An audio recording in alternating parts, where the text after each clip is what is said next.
Hi, my name's Benjamin Jones from the School of History here at the ANU. I'm joined by my colleague in the School of History, Professor Ann McGrath, and also Joe Chivers, who wears many hats, but one of which is the chairperson of NAIDOC in Canberra. And you mentioned how successful the campaign was. If you could be the campaign manager for the Recognise movement, arguably that is the next step. In 1901, the Constitution included Aborigines only to exclude them, and the 1967 referendum went some way to addressing that. And arguably the next step now is to have recognition in the Constitution. But the campaign seems to have flatlined somewhat. Do you think there are lessons from a campaign point of view? Obviously 1967 was very emotive. This is one of the iconic posters from there. Are there lessons from 1967 for the modern recognised movement, do you think? Well, I'd like to sort of put that in the historical context of the day. I mean, this was after the assimilation policy. It was after World War II, where racism had become somewhat discredited after what Hitler did and so forth. And here you have a beautiful little Aboriginal child, and this pricked people's conscience because they thought, why doesn't this child have the same opportunities as other children? So this to me was about opportunities.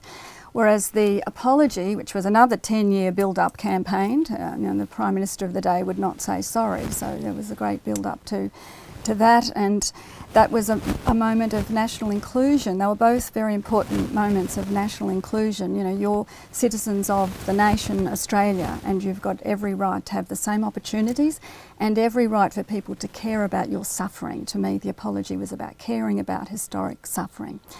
And the Recognise campaign needs to actually acknowledge something different. It's not, to me, it's not about equal opportunity and human rights. It should be about recognising Indigenous sovereignty.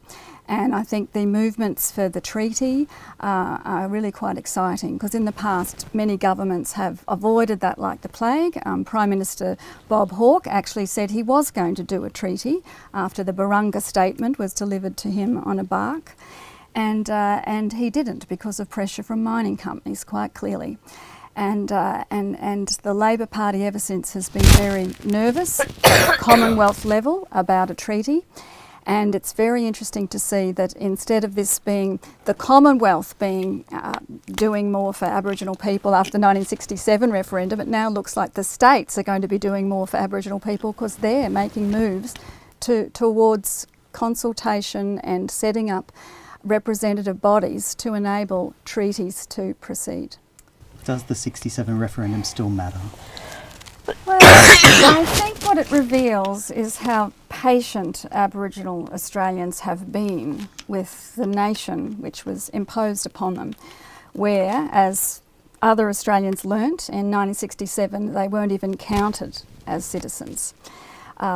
So I think that it's a reminder, this is very recent that Aboriginal people were finally included in the nation as citizens. And I think that the only way we're going to go forward is not just to include them into some pre-existing body, but to recognise the fact that they already had governance, they already had nations, and they cared for this land for probably 60,000 years, according to the latest figures. And that should be respected in a way which goes beyond inclusion, and I think we've really got to think about that as a nation.